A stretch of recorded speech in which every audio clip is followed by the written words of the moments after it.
আসসালামু আলাইকুম। আশা করি সকলেই ভালো আছেন। সবাইকে আমন্ত্রণ জানাচ্ছি মাওলানা জুলফিকার আহমদ নকশবন্দির ইমানি গল্প প্রথম খণ্ডের দ্বিতীয় পর্ব শোনার জন্য। আমরা রব্বুল আলামিনের প্রতি ভালোবাসা থেকে কতটা পিছিয়ে আছি তা নবী রাসূল ও সাহাবীদের আল্লাহর প্রতি অবাধ প্রেমের কাহিনীগুলি না জানলে বুঝতেই পারবো না। নবী করিম সাল্লাল্লাহু আলাইহি ওয়াসাল্লাম প্রিয়তমা স্ত্রী আয়েশা রাদিয়াল্লাহু তাআলা আনহুকে দেখলেন দিরহাম পরিষ্কার করছেন। নবী করিম সাল্লাল্লাহু আলাইহি ওয়াসাল্লাম জিজ্ঞাসা করলেন, হুমায়রা, কি করছো এটা? ইয়া রাসূলাল্লাহ, দিরহাম ধুয়ে পরিষ্কার করছি। নবী করিম সাল্লাল্লাহু আলাইহি ওয়াসাল্লাম জিজ্ঞাসা করলেন, কেন? জবাবে তিনি বললেন, হে আল্লাহর রাসূল সাল্লাল্লাহু আলাইহি ওয়াসাল্লাম, আপনার পবিত্র জবান থেকে শুনেছি আল্লাহর রাস্তায় খরচের উদ্দেশ্যে যখন কেউ ভিখারিকে কোনো মুদ্রা প্রদান করে তখন ভিখারির হাতে তা পৌঁছার পূর্বেই আল্লাহ পাকের কুদরতি হাতে পৌঁছে যায়। এই বাণী যখন থেকে শুনেছি সেদিন থেকে আমি ভালোভাবে পরিষ্কার করে দিনার দান করে আসছি, যাতে পাকসাপ সম্পদ আমার মাওলা পাকের হাতে পৌঁছে যায়। আল্লাহু আকবার। এটাই হলো প্রকৃত মহব্বত ও ভালোবাসা। যার সঙ্গে ভালোবাসা ও হৃদ্যতা নির্ভেজাল হয় তাকে ফুলের তোড়া দিলেও গিফট বক্সে ভরে দেওয়া হয়। আল্লাহর প্রেমিকরা যখন ইবাদত করে তখন তারাও ইবাদতকে মহব্বতের গিলাফে আচ্ছাদন করে আল্লাহর দরবারে পাঠায়।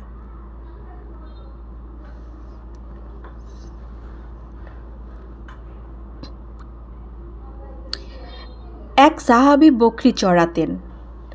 যখন তিনি মদিনা শরীফে ফিরতেন, নতুন নতুন কোনো আয়াত নাজিল হয়েছে কিংবা নবী করিম সাল্লাল্লাহু আলাইহি ওয়াসাল্লাম কী বাণী বলেছেন তা জেনে নিতেন। একবার তিনি মদিনায় এসে জানতে পারলেন এমন কিছু আয়াত নাজিল হয়েছে যাতে আল্লাহ পাক কসম করে বলেছেন, হে বান্দা সকল, আমি তোমাদেরকে রিজিক দান করি। এই আয়াত শুনে ক্ষুব্ধ হয়ে তিনি বলতে লাগলেন, এমন পোড়া কপাল কে যার বিশ্বাসের জন্য আমার মাওলা পাকের কসম খেতে হয়? সুবহানাল্লাহ। মহব্বত তো একেই বলে। জিন্নিরা রাদিয়াল্লাহু তাআলা আনহু ছিলেন একজন মহিলা সাহাবী। তিনি ছিলেন আবু জাহেলের সেবিকা। একবার তিনি কালেমা পড়ে মুসলমান হয়ে গেলেন।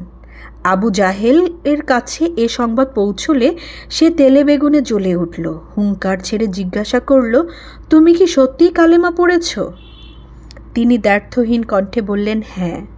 হযরত জিন্নিরা রাদিয়াল্লাহু তাআলা আনহু ছিলেন বৃদ্ধা। কষ্ট সহ্য করার মতো শক্তি তার ছিল না।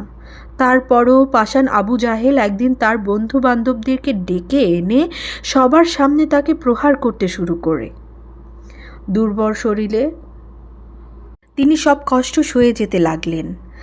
আল্লাহ পাকের জন্য এর চেয়ে কঠিন শাস্তি বরণ করে নেওয়ার জন্য তিনি প্রস্তুত আছেন। এত প্রহারের পরও যখন তিনি মুখ খুলছেন না, তখন আবু জাহেল তার মাথায় প্রচণ্ড আঘাত করে বসে। আঘাতের কারণে তিনি দৃষ্টিশক্তি হারিয়ে ফেলেন এবং অন্ধ হয়ে গেলেন। এবার তারা এই বলে বিদ্রূপ করতে শুরু করলো, দেখো, আমাদের প্রতিমা পূজা ছেড়ে দিয়েছিলে, এ কারণে আমাদের উপাস্যরা তোমাকে অন্ধ করে দিয়েছে।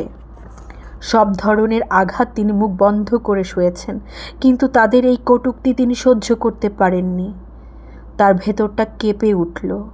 অস্থির হয়ে নিজ কামরায় এসে সেজদায় পড়ে গেলেন এবং মাওলা পাকের সঙ্গে একান্ত কথা বলতে শুরু করলেন, হে আল্লাহ, এরা আমাকে শাস্তি দিয়েছে, আমি তা সহ্য করেছি। আমার হাড় গুঁড়ো করে দিলে কিংবা শরীরের চামড়া তুলে নিলেও আমি সহ্য করে নিতাম, কিন্তু তোমার শানে বেয়াদবি কথাবার্তা শুনে আমার পক্ষে ধৈর্য ধারণ করা সম্ভব নয়। এরা দাম্ভক্তি করে বলেছে তাদের উপাস্যরা নাকি আমাকে অন্ধ করে দিয়েছে।